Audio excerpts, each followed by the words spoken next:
के लिए बनाया गया है। अब कोई गलत कर रहा है तो उसमें वो ऐप्स बनाने वाले की कोई गलती नहीं। तो इससे बचने का सिर्फ और सिर्फ एकमात्र उपाय यही है कि आप ऐसे ऐप्स को इग्नोर करें। जन जन की आवाज, सिटी न्यूज एमपी।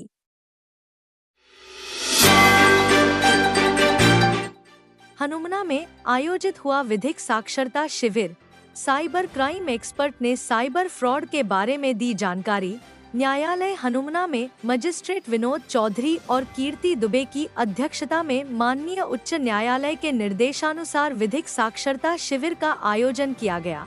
वहीं इस अवसर पर विशिष्ट अतिथि एवं मुख्य वक्ता के रूप में रहे साइबर क्राइम एक्सपर्ट मोहित मिश्रा। बता दें कि साइबर क्राइम एक्सपर्ट मोहित मिश्रा के द्वारा न्यायालय में वकीलों को साइबर क्राइम के बारे में जागरूक करते हुए उससे बचने का उपाय भी बताया गया।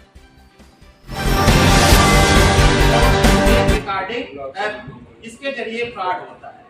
ये कुछ इसके ऐप्स होते हैं, जैसे मान लीजिए एनीडेस्क हो गया, टीम व्यूवर हो गया, किक सपोर्ट हो गया। इस तरीके के जो ऐप्स होते हैं, ये उनका इस्तेमाल करके सामने वाला क्या करता है, किसी न किसी झांसे में आपको लेता है और झांसे में लेने के बाद आपको ये बोलता है कि आप एक काम कीजिए, इस ऐप को आप अपने मोबाइल में या अपने कंप्यूटर में डाउनलोड कीजिए। आप जैसे ही इस चीज को अपने मोबाइल या कंप्यूटर में डाउनलोड कर लेते हैं और उसके बाद वो क्या मांगेगा, उसका कंट्रोल को अपने पास मांगने के लिए एक ओटीपी आएगा। वो ओटीपी मांग लेगा और बोलेगा कि सर जब आप ओटीपी दे देंगे तो हम क्या करेंगे कि आपकी ये समस्या का समाधान कर देंगे।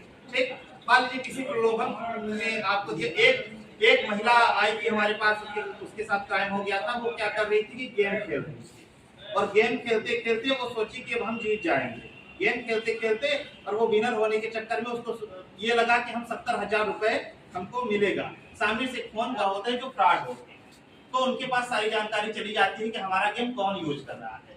तो जब उनके पास जानकारी चली गई, वहां से एक रिटर्न कॉल आता है कि आप एक काम कीजिए, आप हम विनर हैं और आपको 70,000 रुपए पेमेंट करना है। आप एक काम की सिस्टम पर ऑपरेट करेंगे। ऑपरेट करने के बाद वो एक तो ओटीपी मांगता है, सामने वाला ओटीपी मांगेगा आपसे। जैसे ही आप उसको ओटीपी दे देते हैं, आपके सिस्टम का पूरा कंट्रोल किसके पास चला गया, उस फ्रॉड के पास चला गया। जब उस फ्रॉड के पास चला जाएगा तो फिर वो जो चाहे आपके साथ कर सकता है। इससे बचने का सिर्फ और सिर्फ एकमात्र उपाय ये है कि आप कभी भी इस तरीके की रिमोट स्क्रीन रिकॉर्डिंग एप्स को अपने मोबाइल में डाउनलोड ना करें। अब सवाल ये पैदा होता है कि जब इस तरीके के एप्स हैं तो सरकार इसको बैन क्यों नहीं कर देती। ये सवाल उठ सकता है कि अगर ये इतना खतरनाक एप्स है तो सरकार इसको बैन क्यों नहीं कर देती। उसके पीछे लॉजिक है। ये जो एप्स बने हुए हैं ये तो बने सुविधा के लिए। जिस तरीके से मोबाइल का हम चाहे तो सदुपयोग कर लें, चाहे इसका दुरुपयोग कर लें। अगर सदुपयोग करेंगे तो बहुत अच्छी चीज है, इसका दुरुपयोग करेंगे तो बहुत गंदी चीज है। तो होता क्या है कि वो एप्स इसके लिए बना होता है। मान लीजिए कि आप कोई न्यू लैपटॉप खरीदे और आपके लैपटॉप में कोई गड़बड़ी आएगी, तो आप कहाँ परेशान होंगे, आपको जानकारी तो है नहीं। तो आपकी जो टेक्निकल टीम होगी उस लैपटॉप की, तो वो क्या करती है कि इसी रिमोट स्क्रीन रिकॉर्डिंग एप्स के जरिए आपके सिस्टम का वो कंट्रोल लेके उसमें सुधार कर देती है। अगर उसमें किसी भी तरीके की गड़बड़ी पाई गई वो सुधार कर देती। ये बनाया तो अच्छे काम के लिए गया, लेकिन इसका कुछ लोग गलत इस्तेमाल करते हैं। इसलिए सरकार इस पर बैन भी नहीं लगा पा रही है जानबूझ के। वो चाह के भी बैन नहीं लगा सकती, क्योंकि कोर्ट में ये बात साबित ही नहीं हो सकता कि ये चीज गलत फर्जीवाड़े करने के लिए बनाया गया है। अब कोई गलत कर रहा है तो उसमें वो ऐप्स बनाने वाले की कोई गलती नहीं। तो इससे बचने का सिर्फ और सिर्फ एकमात्र उपाय यही है कि आप ऐसे ऐप्स को इग्नोर करें। कोई भी ऐसा कॉल आपके पास आए तो उस कॉल को रिसीव ही न किया जाए। अगर आप रिसीव भी कर लेते हैं तो ऐसे अगर कोई रिसीव करने के बाद ऐसे ऐप्स को डाउनलोड करने की बात बोलता है तो आप तुरंत कॉल कट कीजिए और ऐसे ऐप्स को अपने मोबाइल में इंस्टॉल करने से बचिए। इसका सिर्फ और सिर्फ सोल्यूशन यही है। इसमें किसी को कोई क्रॉस क्वेश्चन करना हो तो आप कर सकते हैं। अब हम आपको बताते हैं नेक्स्ट टाइप का क्राइम,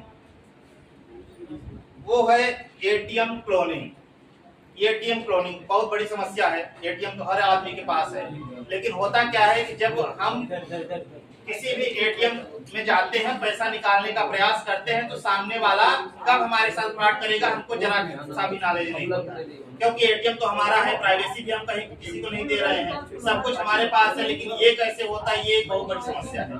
तो इसका ये समस्या होती कैसे है ये आपको बताते हैं। देखिए होता क्या है, जो एटीएम जहां पर आप कार्ड प्रेस करते हैं, क्या करते हैं, कार्ड प्रेस करते हैं, जहां पर आप कार्ड प्रेस करते हैं तो वहां पर सामने वाला जो फ्रॉडस्टर होता है वो क्या करता है कि एटीएम का कैमरा ऑन किया, वो ऑफ किया, ऑफ करने के बाद जहां पर हम कार्ड प्रेस करते हैं वहां पर उस चीज को निकाल के अपना दूसरी डिवाइस को इंस्टॉल कर देता है।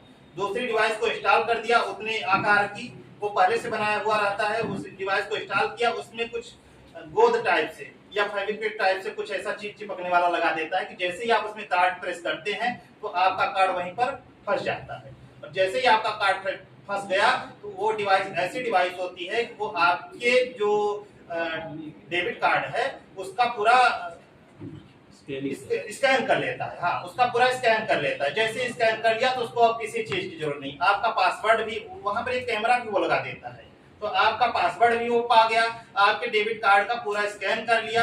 अब वो चाहे तो जितना मर्जी आया आपका पूरा अकाउंट भी खाली कर सकता है, आप कुछ ना कर पाएंगे।